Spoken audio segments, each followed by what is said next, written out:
Today we traveled to a time where sandals slapped louder than opinions. Olives were a food group, and the sponge on a stick was, unfortunately, a very real bathroom tool. You're picturing ancient Greece, right? White marble temples, toga-clad philosophers debating democracy while sipping wine in golden sunlight. But before you start practicing your Socrates impression or planning your epic Instagram photo in front of a column, you might want to hold that thought. Because behind the poetry and the Parthenon, life here was itchy and loud and honestly kind of stinky. We're talking streets marinated in goat sweat, politics reserved for a tiny elite, and dinner that tastes like someone dared a rock to be edible. So, before you get too cozy with that romanticized vision of Greco-Roman greatness, ask yourself, could you actually survive one full day in the birthplace of Western civilization? Like this video, but only if you actually enjoy what I do here. And hey, let me know in the comments where you're watching from and how many olives you've eaten this week. It might be important later. Dim the lights, silence the modern world, and grab your most uncomfortable linen. Because we're about to walk barefoot through the real streets of ancient Greece, and trust me, it's not the field trip you were promised in school. You wake up to the gentle glow of dawn filtering through a small window. The light catches dust particles dancing in the air, creating a golden haze that softens the edges of the simple room around you. For a moment, you forget where and when you are. Then it comes back to you. Somehow, impossibly, you've awakened in ancient Greece. Not the marble white perfection from museum displays, but the living, breathing reality of it. You sit up on your sleeping pallet, a simple wool-stuffed mattress resting on a wooden frame. The linen sheet that covered you through the night is lightweight, but surprisingly soft against your skin. Outside, you hear the first stirrings of the household. A rooster crows in the distance, answered by another closer by. Dogs bark, and somewhere a baby cries. The sounds of life beginning, unchanged across millennia. Your bare feet touch the cool clay floor, and you take a deep breath. The air smells of olive oil lamps recently extinguished, dried herbs hanging from the ceiling beams, and the faint scent of wood smoke from the hearth in the central room of the house. You've arrived during spring in Athens around 430 BCE. The city is at its height under Pericles, with the Parthenon recently completed. Philosophy flourishes in the agora, and drama thrives in the theater of Dionysus. It's the golden age, at least for some. You stretch and look down at yourself. You're dressed in a simple linen chiton, a rectangular piece of cloth folded and pinned at the shoulders. No complicated fastenings, no separate sleeves or bodice, just fabric draped and belted at the waist. The simplicity is refreshing. Your first challenge of the day: finding the facilities. Indoor plumbing won't be invented for centuries. In this modest home, you discover a ceramic chamber pot in the corner. Not ideal, but familiar enough in concept to navigate without too much embarrassment. In wealthier homes, they might have proper toilets, stone seats over drainage systems. But here, simplicity rules. You make do, reminding yourself that human needs haven't changed, even if the accommodations have. Water for washing comes from a terracotta pitcher beside a matching basin. You pour a little into your hands and splash your face. The water is cool and slightly silty, carried from the public fountain yesterday evening and stored overnight. Your hair feels different, longer and looser than you're used to. Women in ancient Greece wear their hair long, often braided or gathered in a simple bun. There are no elastic bands, no hairspray, no quick fixes, just wooden pins and ribbon-like strips of cloth. You run your fingers through it, attempting to bring some order without the benefit of a mirror. Glass mirrors exist in this time, but they're luxury items, expensive and often cloudy. Most people here catch glimpses of themselves in polished metal or still water. Hunger pulls you toward the main room where the household is gathering. The oikos, or household, forms the basic unit of Greek society. Extended family living together, grandparents, parents, children, and often a slave or two in wealthier homes. The home is built around a central courtyard, allowing light and air into the surrounding rooms. Even modest houses like this one have this feature, an early form of bringing the outdoors in, centuries before picture windows and sunrooms. In the courtyard, women of the household have already begun their morning routine. The lady of the house, the mistress you're apparently staying with, directs a younger woman in grinding grain for the morning meal. Their movements are practiced, efficient. "Ah, our guest awakens," the older woman says, looking up with a smile that crinkles the corners of her eyes. "Come, help us prepare the morning meal." Idle hands invite Eris's mischief. You recognize the reference to the goddess of discord and strife. You join them at the grinding stones, watching carefully before attempting to help. The women show you how to rotate the stone, crushing barley grains into rough flour. It's harder than it looks. Your arms tire quickly from the repetitive motion. This is women's work, one of countless daily tasks that keep the household functioning. The Greek word for this private sphere is oikonomia, household management, from which we get our word economy. Women are the economists of ancient Greece. The morning meal is simple: barley porridge flavored with a drizzle of honey, accompanied by olives and a crumbly goat cheese. It's served in handmade pottery bowls, imperfect but beautiful in their earthiness, glazed in terracotta reds and blacks. The honey surprises you with its complexity. Floral notes from wild thyme and lavender that grow on the hills around Athens. The olives are nothing like the mild, brine-soaked varieties from modern supermarkets. These are intensely flavored, slightly bitter. As you eat, you observe the family. The men eat quickly, eager to leave for the day's business in the agora, the public marketplace and heart of Athenian civic life. Women and children eat after them, a reminder of the strict gender divisions in this society. "Will you come to the fountain with us?" asks a girl of about 12, her dark eyes curious about the stranger in their home. "We must fetch water for the day's washing." Her mother nods approval of the invitation, and you accept, curious to see more of the city.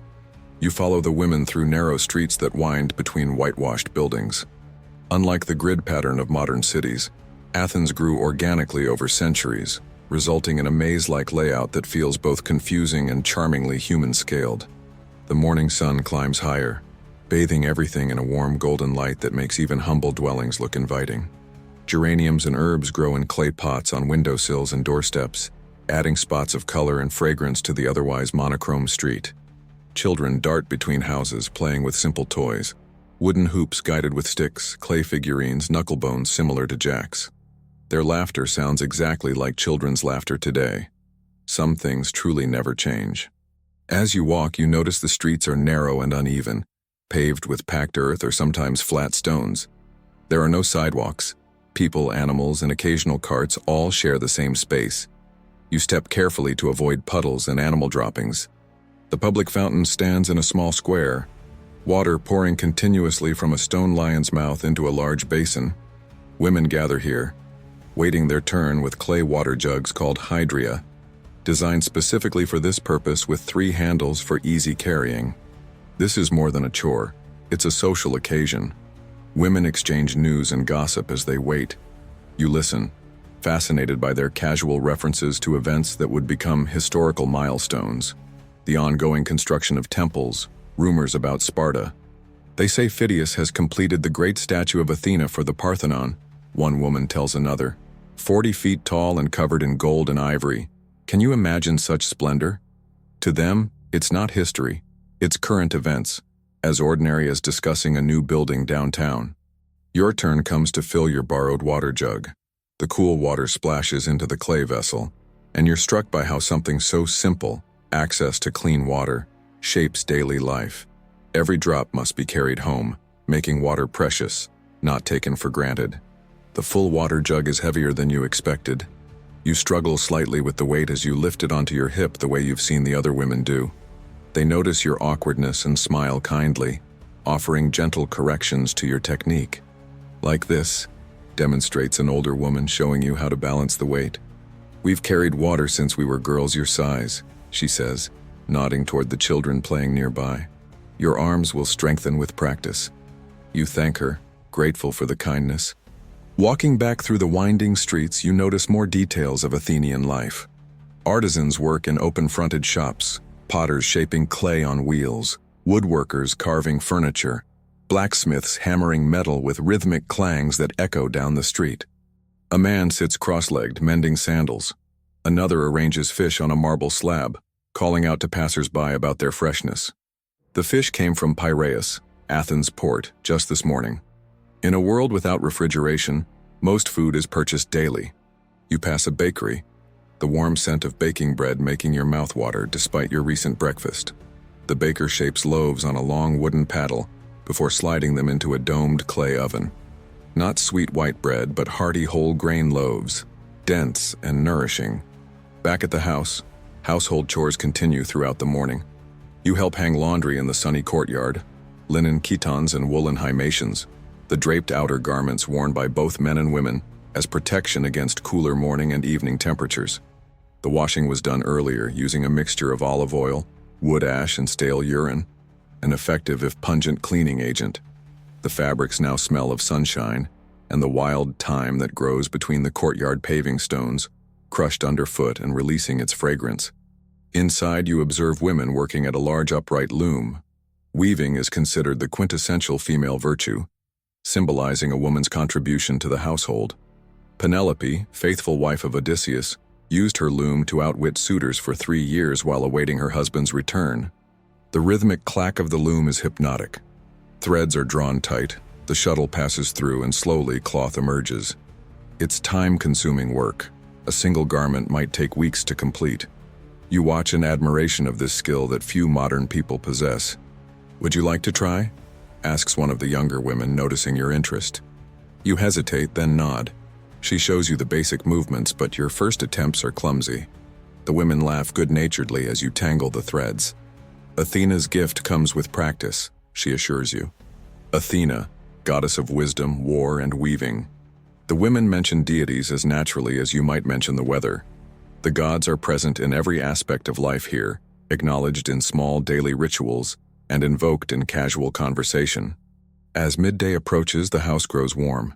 Athens in spring can be surprisingly hot, especially in the close quarters of the city. The stone walls of the house provide some insulation, but you're grateful when the mistress suggests moving work to the shaded courtyard.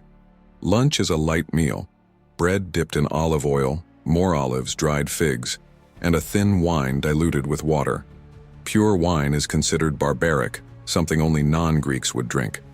The proper mixing of wine and water is an art that signifies civilization and self-control. The figs are a revelation, intensely sweet without added sugar, chewy and filled with tiny seeds that crunch pleasantly between your teeth. This natural sweetness is as close as most Greeks come to dessert. There's no chocolate, no refined sugar in this world. After the midday meal comes the hottest part of the day.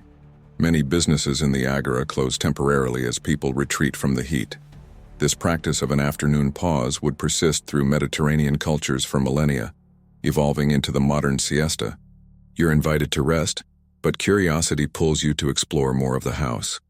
In a corner, you discover a small shrine, a simple wooden structure holding clay figurines of deities and ancestors. A small oil lamp burns before it, and dried flowers and a piece of bread have been left as offerings. Religion in ancient Greece isn't a separate activity reserved for special days. It's woven into the fabric of daily life, small rituals performed throughout the day, acknowledgments of divine presence in everyday moments. There's something beautiful in this integration. As the afternoon coolness begins to return, the household stirs back to activity. The men have not yet returned from the Agora, where they might be conducting business, discussing politics, or simply socializing. Activities largely reserved for male citizens. You join the women preparing the evening meal, the main repast of the day. There's a small clay oven in the courtyard where bread is baked and simple dishes are cooked. Today, they're preparing a fish stew with vegetables from the small garden that occupies one corner of the courtyard. The vegetables are familiar but different from modern varieties, smaller, more intense in flavor, and less uniformly shaped. Heirloom varieties that haven't been bred for transportability or shelf life. The leeks, onions, and herbs go into the pot with the fish. You're put to work chopping herbs, oregano, parsley, and dill harvested fresh from the garden. The knife is simple but effective, a bronze blade with a wooden handle, requiring more pressure than modern steel knives. Your contribution is appreciated with smiles and nods. The women work together with practiced efficiency, their conversation flowing naturally between household matters, neighborhood news, and the upcoming festival of Dionysus. They speak of it with anticipation. The processions, the theatrical performances, the the temporary relaxation of social boundaries. "Will you attend the tragedies with us?" they ask, and you nod eagerly. The thought of seeing an original Greek drama performed in the theater of Dionysus, perhaps a work by Euripides or Sophocles, is thrilling. These plays would be studied for thousands of years to come.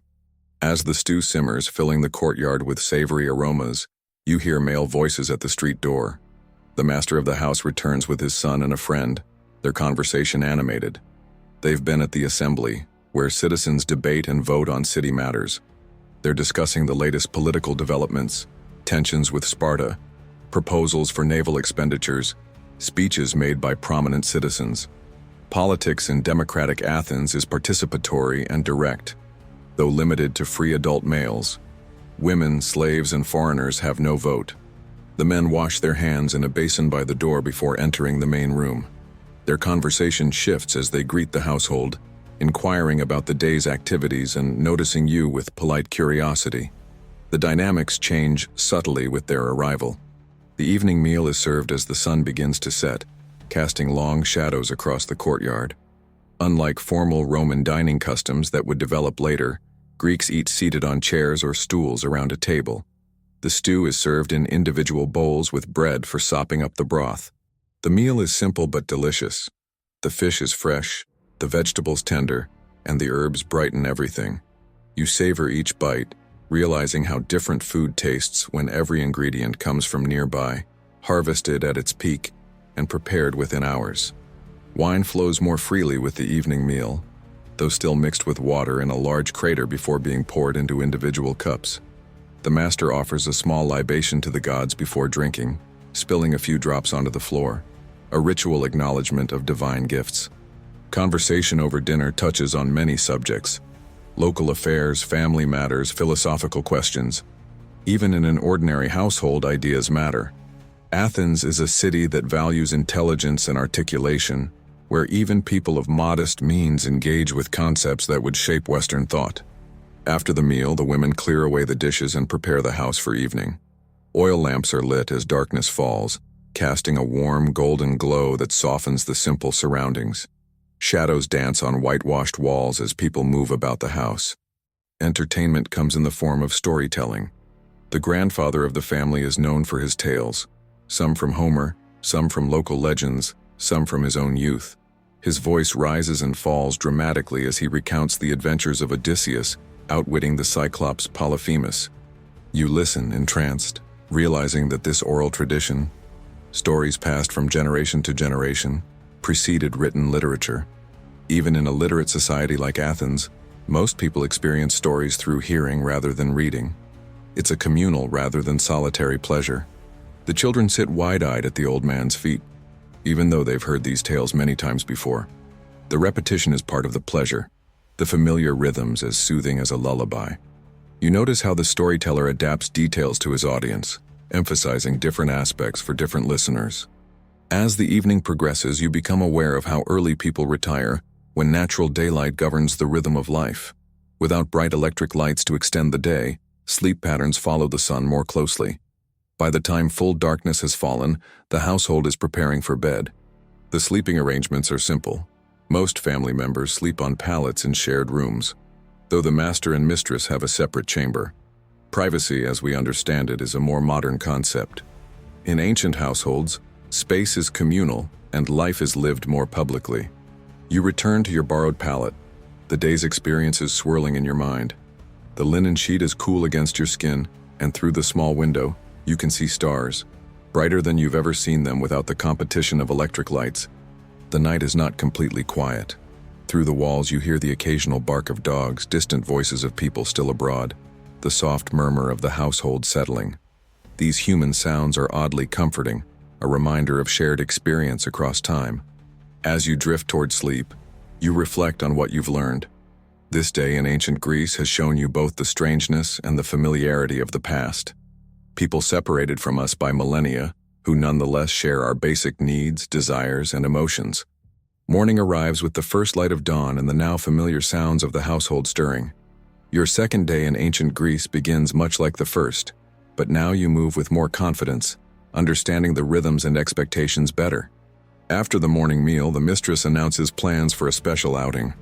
"We're going to the Agora today," she tells you. The household needs olive oil and salt, and they say a merchant from Egypt has brought papyrus and interesting spices.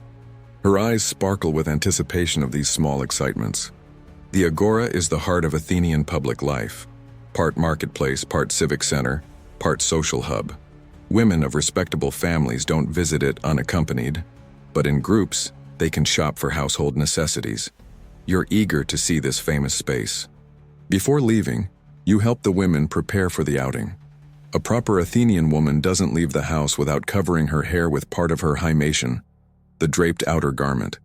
You're shown how to arrange the fabric to provide modest coverage while still allowing visibility. The streets are busier than yesterday, filled with people going about their morning business. Vendors call out their wares, artisans hammer and saw in open workshops, and the occasional donkey cart navigates the narrow passages, forcing pedestrians to press against walls to let it pass. As you approach the Agora, the city opens up. The public square is spacious compared to the crowded residential streets, bordered by stoas, covered walkways supported by columns that provide shade for merchants and meeting places for citizens. The vitality of the space takes your breath away. Hundreds of people move through the area, buying, selling, meeting, talking. The noise is considerable. Haggling, greetings, political discussions, philosophical arguments, all creating a tapestry of sound that echoes off stone buildings. "Stay close," the mistress advises as your group enters the busy space. The Agora can be overwhelming for those not used to crowds. You nod, grateful for the guidance as you take in the sights, sounds, and smells of ancient Athens' commercial and civic center. Stalls and tables display an astonishing variety of goods. Fresh produce from nearby farms, vegetables, fruits, nuts, and grains. Fishmongers arrange their catch on marble slabs kept cool with chipped ice carried down from mountaintops, a luxury that won't last the day. Artisans sell their crafts: pottery, textiles, leather goods, woodwork, metalwork. The quality varies from simple utilitarian items to exquisite pieces that demonstrate the famous Greek aesthetic sense. Some of the painted pottery is so beautiful it takes your breath away. You pass a perfumer's stall where glass bottles contain precious scented oils. The fragrances are natural: rose, lily, iris, myrrh, extracted through pressing or steeping in carrier oils. The perfumer offers a drop to sniff, and the scent of rose is heady and authentic. Nearby, a spice merchant displays his exotic wares brought from distant lands: pepper from India, cinnamon from Arabia, silphium from Cyrene. These are luxury items, expensive and used sparingly. The mistress purchases a tiny amount of pepper, wrapped carefully in a leaf. The olive oil seller does a brisk business. Oil is essential for cooking, lighting, and personal care. The mistress samples several before selecting one, dipping bread into the golden liquid and tasting thoughtfully. The one she chooses has a peppery finish that catches at the back of your throat. You're fascinated by the currency used: small silver coins stamped with the owl of Athena, the emblem of Athens. There's something powerful about holding actual ancient money, the metal worn smooth in places from countless transactions before yours. Between the commercial stalls, you glimpse other aspects of Athenian life. Under one stoa, men gather in deep conversation. "Philosophers," explains your companion, with a mixture of respect and mild amusement. They talk all day, but buy very little. You recognize the scene from famous paintings: Socrates engaged with his students, though you cannot tell which bearded figure might be the famous gadfly of Athens. Philosophy here isn't abstract academia, but a living practice conducted in public, accessible to anyone who cares to listen. Not far from the philosophers, a public scribe sits with his writing implements, serving those who need documents prepared but lack literacy themselves. Despite Athens' intellectual reputation, reading and writing remain specialized skills not universal among the population. The sites are almost overwhelming in their historical significance. That ordinary-looking building? The law courts where citizens serve as jurors? The statue base? Perhaps once held the likeness of a statesman or general whose name echoes through history books. Most striking of all is the casual way Athenians inhabit these spaces. To them, it's not a historical site but simply their city center, as ordinary as a modern town square. Children play near monuments that will be studied for millennia. Market women set their baskets beneath priceless friezes. Shopping completed, your group pauses at a public fountain to drink and rest before the walk home. The water is cool and refreshing, flowing continuously from a bronze spout shaped like a lion's head.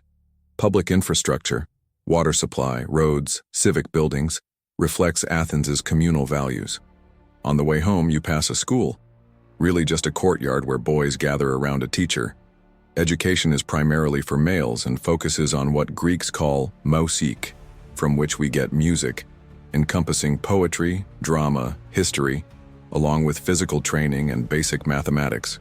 You hear the boys reciting Homer in unison, their young voices rising and falling with the rhythms of epic poetry. They're learning not just stories, but cultural values, expected to memorize long passages that will shape their understanding of what it means to be Greek. Girls, by contrast, are educated at home, learning household management, weaving, and other domestic arts from their mothers and female relatives. Their education is no less rigorous in its way, focused on the skills they'll need as future wives and household managers. Returning home with your purchases, the day continues with more household activities. You help prepare the evening meal, improving your technique with the unfamiliar utensils. The bronze knife feels more natural in your hand now, and you're learning to manage the temperamental clay cooking pots. As evening approaches, an unexpected visitor arrives, a distant cousin of the family traveling from their country estate to the city for the upcoming festival. He brings welcome gifts, fresh honey, country cheese, and news from the rural Dem and district, where many Athenians maintain connections. The visitor's arrival occasions a slightly more formal dinner than the previous night. The best dishes are brought out, painted with black figures on a red clay background, showing scenes from mythology. You recognize the labors of Heracles depicted on one magnificent crater used for mixing wine. The meal is enhanced with some of the spices purchased earlier, the precious pepper adding unexpected warmth to a simple bean dish. There's fresh bread, olive oil, roasted vegetables, and a treat of honeyed cheese for after. Simple foods elevated by quality and care in preparation. Conversation flows easily, touching on agricultural matters, family connections, city politics, and the upcoming festival. You listen more than speak, absorbing the natural cadences of these interactions that form the fabric of Athenian social life. After dinner, instead of stories, there's music.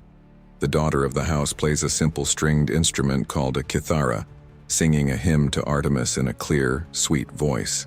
The melody is unfamiliar to your modern ear, using scales and progressions that sound slightly foreign. The evening concludes with preparations for tomorrow's special event. The family will attend the Festival of Dionysus, which includes dramatic performances at the Great Theater on the south slope of the Acropolis. There's discussion of what to wear, when to leave, what food to bring. The third day dawns bright and clear, perfect weather for an outdoor festival. The household is awake earlier than usual, excited for the day ahead. Special food is prepared for eating at the theater: barley cakes, hard-boiled eggs, dried fruit, and small containers of watered wine. You dress with extra care, helping and being helped by the women of the household. Your chiton is secured with decorative pins borrowed from the daughter, and your hair is arranged in a more elaborate style, woven with ribbons in a festive manner appropriate for honoring Dionysus. The family sets out together, joining streams of people all heading toward the Theater of Dionysus. The atmosphere is festive. Children skip ahead. Adults greet friends and neighbors. Vendors sell garlands of flowers and pine to wear in honor of the god of wine and ecstasy. As you approach the southern slope of the Acropolis, the Great Theater comes into view. Carved into the hillside, it forms a vast semicircle facing south, with stone seating for thousands rising up the slope and a circular orchestra space where the chorus will perform. The sight stops you in your tracks. This is the birthplace of Western drama, where the works of Aeschylus, Sophocles, Euripides, and Aristophanes were first performed. These plays, written for this very space, would be read, studied, and performed for thousands of years to come. The theater is already filling with spectators. Your family finds places on the stone benches, spreading cushions brought from home to soften the hard seating. You're grateful for this foresight as you settle in for what will be a full day of performances. All around, the citizens of Athens gather, men, women, children, even some slaves and foreigners. The dramatic festivals are for everyone, subsidized by the state and wealthy patrons so that even the poorest can attend. Culture is considered essential to civic life, not a luxury. The buzz of conversation fills the space, echoing slightly in the perfect acoustics of the theater. From your seat halfway up the slope, you can see the entire orchestra circle where actors and chorus will perform, with the landscape of Attica visible beyond, stretching toward the sea. A hush falls as officials enter, making offerings at the altar of Dionysus that stands in the center of the orchestra. The god must be honored before the performances can begin. Though you're witnessing an artistic event, you're reminded that it's also fundamentally a religious festival. The first play begins, A Tragedy by Euripides. Actors wearing elaborate masks enter the orchestra, their voices projected to reach even the highest tiers of seating. The masks, with their exaggerated features, make the emotions of the characters visible even from a distance. You're surprised by how physical the performance is. The chorus moves in carefully choreographed patterns, almost dance-like in their precision. The principal actors gesture broadly, their movements stylized yet powerful. This is theater that engages the entire body, not just the voice. Though performed in ancient Greek, you find you can follow the story through the expressive movement and familiar mythological references. This is Medea, the tale of a foreign princess betrayed by her Greek husband. A story of passion, vengeance, and terrible choices. The audience around you is fully engaged, gasping at revelations, murmuring at particularly beautiful passages, falling silent during moments of high drama. Though separated by millennia from modern theater-goers, their responses feel familiar and deeply human. During breaks between plays, people eat their packed food, stretch their legs, and discuss what they've seen. Criticism is lively and uninhibited. These Athenians have strong opinions about dramatic technique, poetic language, and the moral questions raised by the plays. The afternoon brings a comedy by Aristophanes, bawdy, political, and hilarious even across the centuries. The humor is sometimes crude by modern standards, with explicit sexual jokes and pointed political satire. The audience roars with laughter, temporarily freed from usual social constraints. You're struck by the democratic nature of the humor. No one is spared satire, from prominent politicians to the gods themselves. This freedom to mock the powerful seems essential to Athenian identity, a counterbalance to the hierarchies that exist in other aspects of their society. As the day progresses, you notice how the changing sunlight affects the atmosphere of the performances. Morning's clear light gives way to the golden glow of afternoon, and by the final play, lengthening shadows create dramatic natural lighting effects that enhance the theatrical experience. The festival day concludes with a procession honoring Dionysus, the patron god of the theater. Garlands are carried, wine is poured in libation, and songs are sung as the crowd moves from the theater back toward the heart of the city, a river of humanity flowing through ancient streets. Your family joins friends for an evening meal at another household, a symposium of sorts, though less formal than the aristocratic drinking parties often depicted in literature. Food is shared, wine flows more freely than usual, and conversation centers on the day's performances. This evening gathering reveals another aspect of Athenian social life, the importance of hospitality, of opening one's home to friends and even distant acquaintances. The bonds formed through such shared meals strengthen the community, creating networks of mutual obligation and support. You notice how naturally the conversation moves between practical matters, artistic criticism, political concerns, and philosophical questions. There are no rigid boundaries between these realms in the Athenian mind. All are part of the examined life that they value so highly. By the time you return to your host family's home, you're exhausted but exhilarated by the day's experiences. The theatrical performances, the religious observances, the social interactions, all have given you a deeper understanding of this ancient culture than books ever could. Your fourth day in ancient Athens begins differently. "Come," says the lady of the house after breakfast. "Today we visit the temple to make offerings to Athena. It's the new moon." You realize this is another aspect of Greek life, the religious calendar that shapes their days and months. The walk to the Acropolis is uphill and somewhat strenuous. The sacred plateau sits atop a limestone outcrop, rising abruptly from the city below. As you climb the broad steps of the Propylaea, the monumental gateway, You're literally ascending from the secular world to the sacred. Emerging onto the plateau of the Acropolis takes your breath away, and not just from the climb. Before you stands the Parthenon, Athena's temple, in all its original glory.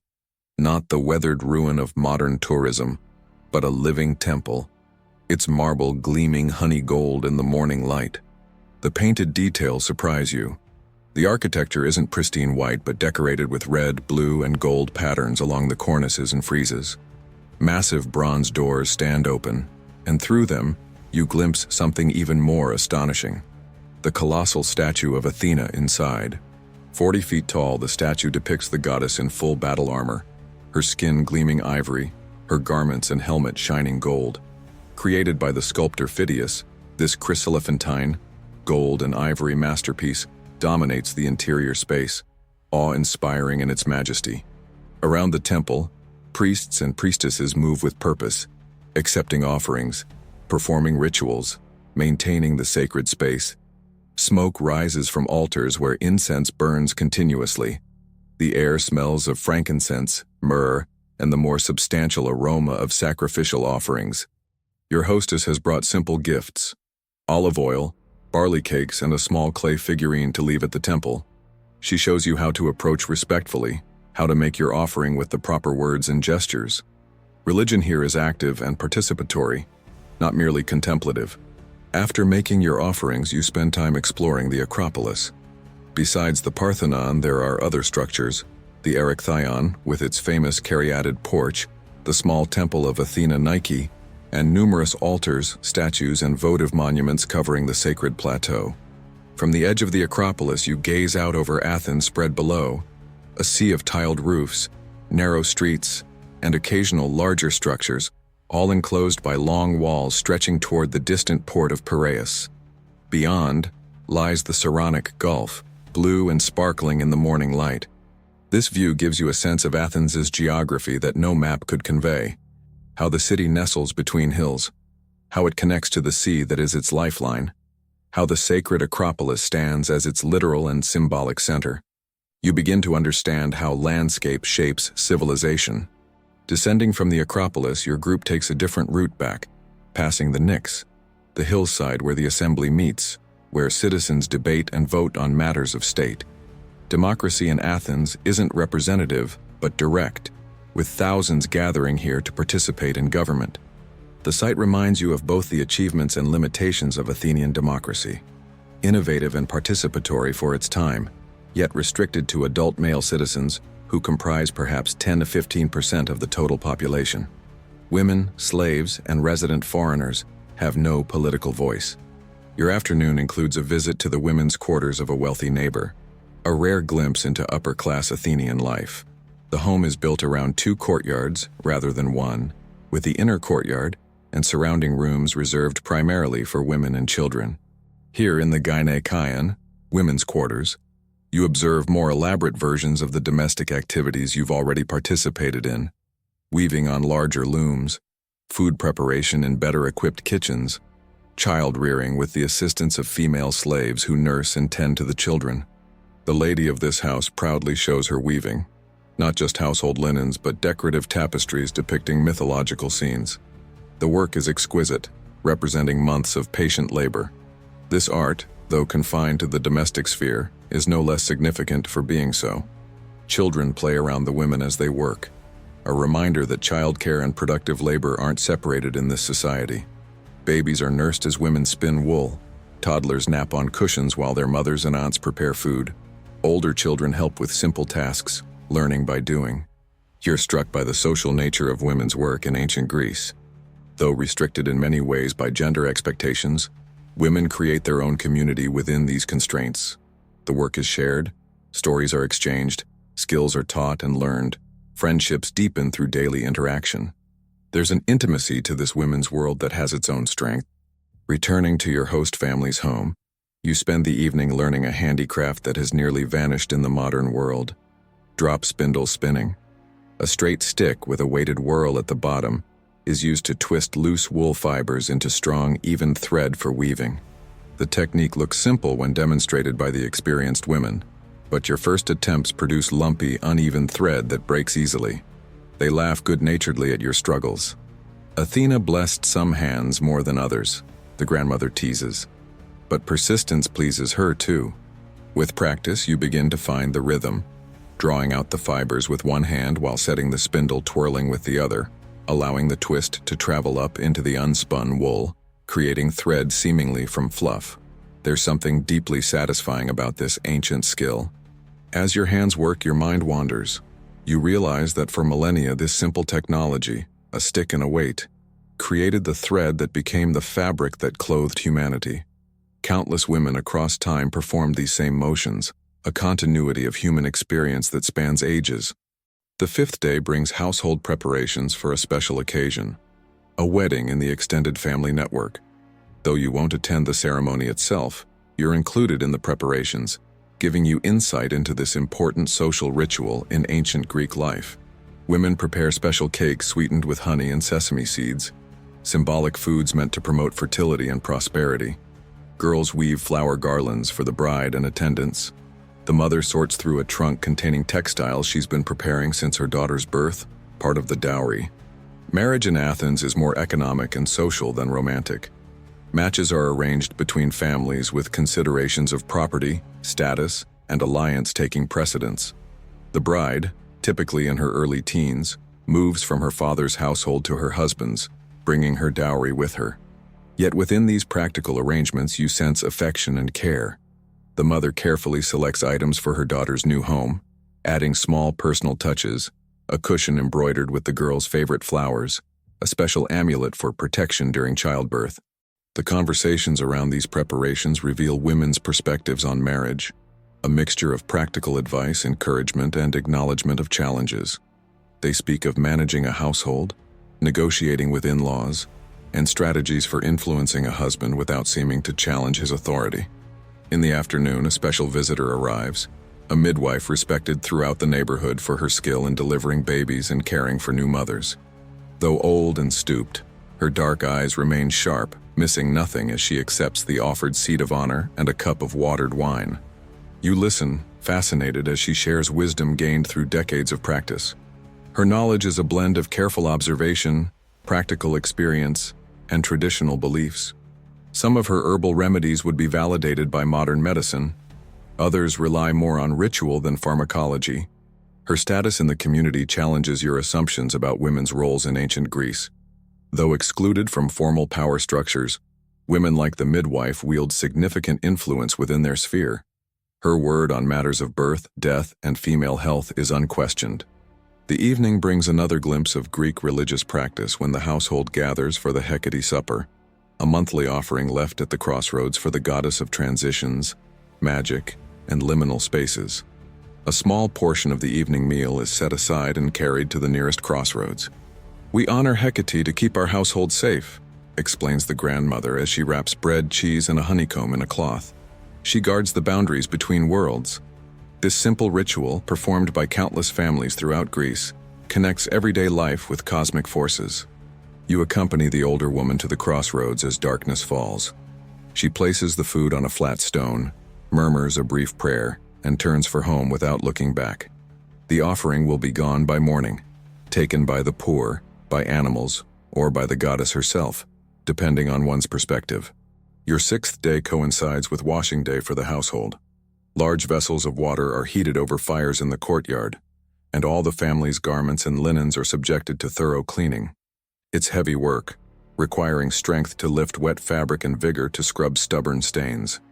The washing itself is a multi-step process. First, fabrics are soaked in warm water mixed with stale urine, which contains ammonia that helps break down dirt and oils. Then they're scrubbed against ribbed washing boards with a paste made from wood ash and olive oil, an early form of soap. After rinsing in clear water, the fabrics are spread on bushes or hung on lines in the sunniest part of the courtyard. The wet linens glisten in the sunlight, gradually turning from sodden gray to brilliant white as they dry. The courtyard fills with the fresh scent of clean fabric. While waiting for the laundry to dry, you join some of the women visiting a neighbor's home where an elderly relative has fallen ill. They bring food, offer to help with household tasks, and provide company for the worried family. Healthcare is primarily home-based, with families as caregivers. The sick woman is attended by a physician who has been called to the house. Greek medicine, following Hippocratic principles, is more systematic than you might have expected. The doctor examines the patient carefully, asking questions about symptoms and observing physical signs. His treatment recommendations balance the four humors: blood, phlegm, yellow bile, and black bile, which Greeks believe must be in harmony for good health. He prescribes dietary changes, herbal remedies, and rest. Though his framework differs from modern medicine, his observational approach is recognizably scientific. As the women walk home, they discuss the illness and treatment. You're struck by their practical knowledge: which herbs help reduce fever, how to prepare broths for the sick, when to seek professional help versus using home remedies. Medical knowledge isn't exclusively professional but shared throughout the community. The seventh day of your stay happens to be a market day, when farmers from surrounding areas bring their produce into the city.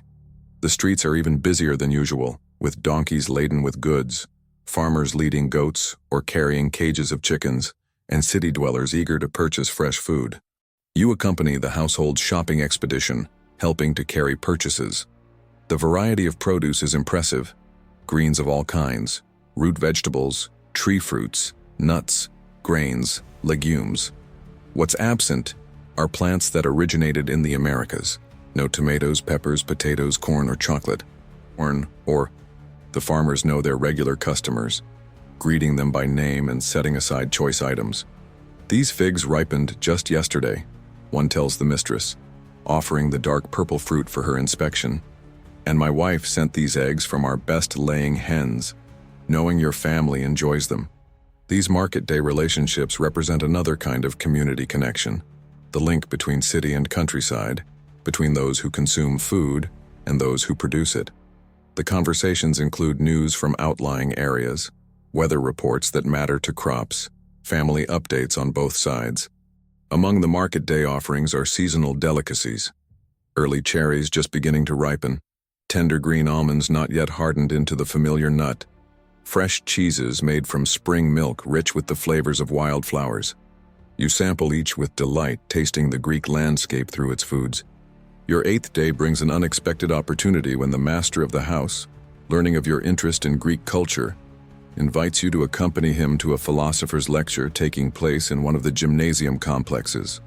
Though unusual for a woman to attend such events, as a foreign guest you're granted flexibility within social norms. The gymnasium is primarily a training facility for male athletes, who exercise in various states of undress. You keep your eyes modestly lowered as you follow your host through these areas to reach the stoa, where the lecture will take place. The frank Greek attitude toward the nude male body differs markedly from modern sensibilities. The lecturer is a student of Plato's Academy, discussing theories of justice and the ideal state. You listen, fascinated, as ideas that will form the foundation of Western political philosophy are presented not as ancient wisdom, but as current intellectual exploration, open to challenge and debate. Around you, men of various ages listen attentively, occasionally raising questions or objections. The atmosphere is one of serious intellectual engagement, yet not formal or stiff. Some listeners recline on benches, others stand at the periphery, free to come and go as interest dictates. What strikes you most is how philosophy here exists outside institutional structures. There are no university buildings, no formal degrees, no academic hierarchies as we know them. Learning happens in public spaces, accessible to any citizen with leisure to attend and interest in the subjects. After the lecture, your host joins a group discussing the ideas presented. You listen quietly, observing how these men wrestle with concepts of justice, equality, and governance. Their debate is vigorous but respectful, focused on ideas rather than personalities. The goal seems to be truth, not victory. Walking home, your host explains connections between the lecture and current political issues in Athens. Philosophy isn't abstract here, but directly relevant to civic life. Citizens trained in logical thinking and ethical reasoning are better equipped for the responsibilities of direct democracy. Your ninth day coincides with a domestic religious observance, the household's monthly honor to their particular patron deities and ancestors. Unlike public ceremonies at temples, these rituals take place at the family shrine in the courtyard, presided over by the master of the house as family priest.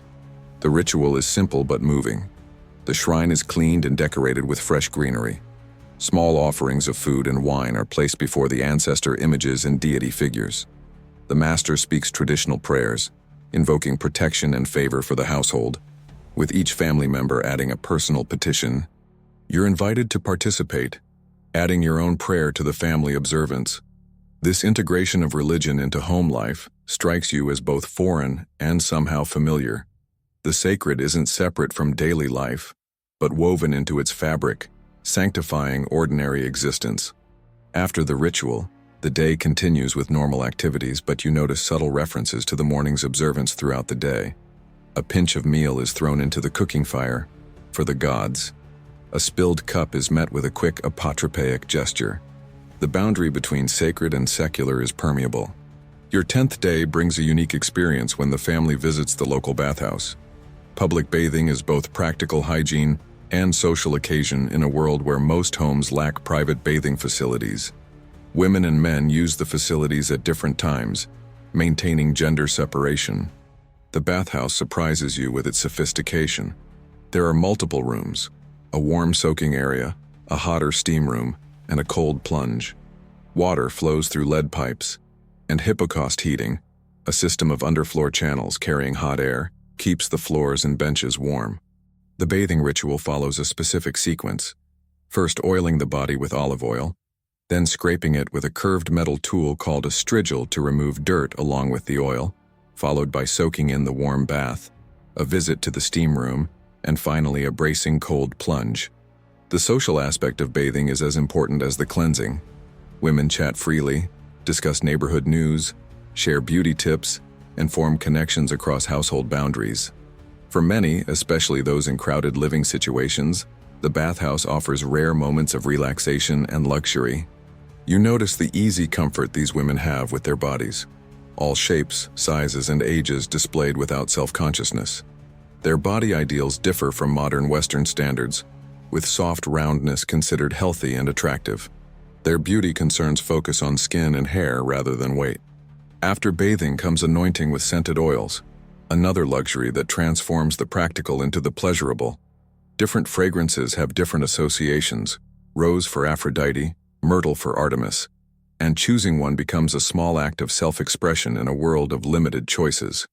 Your 11th day coincides with a household transition, the return of a son who has completed his mandatory military service. The 2-year training period, known as the ephobia, marks a young man's transition from youth to full citizenship, with all its rights and responsibilities. The family celebration allows you to witness the importance of military identity to Athenian culture. Even in this society that values art, philosophy, and commerce, martial skills remain fundamental to male citizenship. The returning young man shares stories of border patrols, training exercises, and camaraderie with fellow ephebes. The women of the household have prepared special foods for the occasion, including honey cakes shaped like shields, a playful acknowledgement of the military theme that shows how domestic arts intersect with civic identity. Even in celebration, the gendered spheres of influence remain distinct but interconnected. Conversations throughout the day reveal how military service creates bonds across social classes. The young man speaks of friendships formed with both aristocratic and common soldiers, relationships that will shape his civic and political life as an adult citizen. Military service is a democratizing institution. The 12th day of your stay coincides with preparations for an important civic ceremony, the cleansing and dressing of an ancient wooden statue of Athena, preserved in the older temple on the Acropolis. This ceremony, performed by selected noble women, represents another aspect of women's religious roles. Though you cannot participate in the sacred ritual itself, the household's connection to one of the participants means you hear first-hand accounts of the preparations. Special weaving has been done throughout the year to create a new peplos, robe, for the goddess, an honor shared among the city's women. The intersection of religious ritual, civic identity, and gendered participation reveals another layer of Athenian society.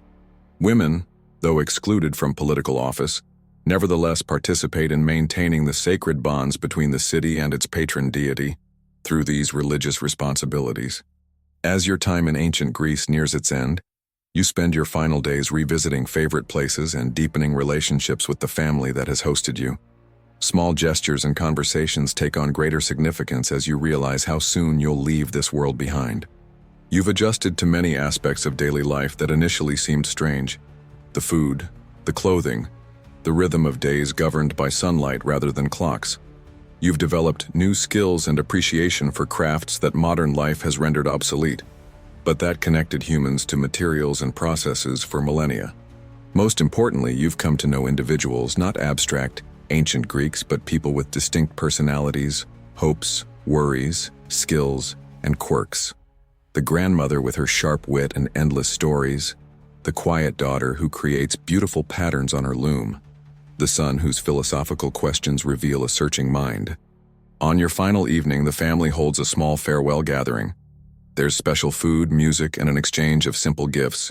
You've created a small weaving during your stay, and they present you with a clay oil lamp decorated with an owl, symbol of Athena and her city. As you prepare for sleep on your last night, you reflect on what you've learned. Beyond the physical discomforts and social limitations, you've discovered a society that, despite its flaws, created enduring beauty and wisdom. A culture that valued excellence, questioned assumptions, and sought meaning in both grand ideas and daily rituals. You've experienced the integration of elements often fragmented in modern life. The sacred and secular, work and art, individual and community. You've witnessed how a society without modern technology nevertheless created monuments, ideas, and stories that would echo through millennia. Most surprisingly, you've found unexpected resonance across time. The grandmother's knowing smile, the child's delighted laugh, the satisfaction of creating something beautiful with your hands, the comfort of belonging, however temporarily, to a household and community that cares for its members. As dawn breaks on what would be your 15th day, you find yourself back in your own time, the ancient Greek world fading like a vivid dream. Yet something remains, a deeper understanding that the past is not dead, but alive in unexpected ways. Its people not so different in their fundamental humanity despite the vast differences in their daily lives. You carry with you not just knowledge of historical facts but embodied memory of experiences. The weight of a water jug on your hip, the taste of honey-sweetened barley, the sound of sandals on stone streets, the warmth of an oil lamp's glow as darkness falls. These sensory memories connect you to countless humans who lived before. And perhaps most valuable is a new perspective on your own time and place. After experiencing the limitations and possibilities of ancient Greece, you see both the privileges and the losses of modern life with clearer eyes. Every civilization makes its choices, emphasizing some values at the expense of others. The ancient world you visited was neither utopia nor simple barbarism. It was a complex human society with achievements to admire and failures to acknowledge. Its people, like people in all times, were capable of both wisdom and foolishness, cruelty and kindness, innovation and blind tradition. As you readjust to modern conveniences, clean running water, instant light at the touch of a switch, information at your fingertips, you find yourself occasionally pausing to notice these everyday miracles. And sometimes, crushing herbs for cooking or watching firelight flicker on walls, you feel an echo of connection with those who lived millennia ago. You've learned that the past is both stranger and more familiar than we imagine. Across the vast distance of time, despite all differences in knowledge, technology, and social structures, the essential experience of being human creates a bridge of understanding. We share with our ancestors the fundamental search for meaning, connection, and beauty in our brief lives. And in that shared humanity, across all boundaries of time and place, we find both our roots and our possibilities, where we have come from, and where we might yet go. So, still think you'd survive a day in ancient Greece? Or are you already mentally hugging your air conditioner and your toothbrush? If this glimpse into the less than glamorous side of history made you think twice or laugh uncomfortably, hit that like button. It helps more than a cup of goat wine ever could. Subscribe if you're into stories that peel back the marble facade and show you the grit underneath. I drop new videos like this all the time. No togas required. And tell me in the comments, if you had to live one day in the past but actually live it, where and when would you dare to go? Until next time, Stay curious, stay uncomfortable, and maybe pack your own sponge.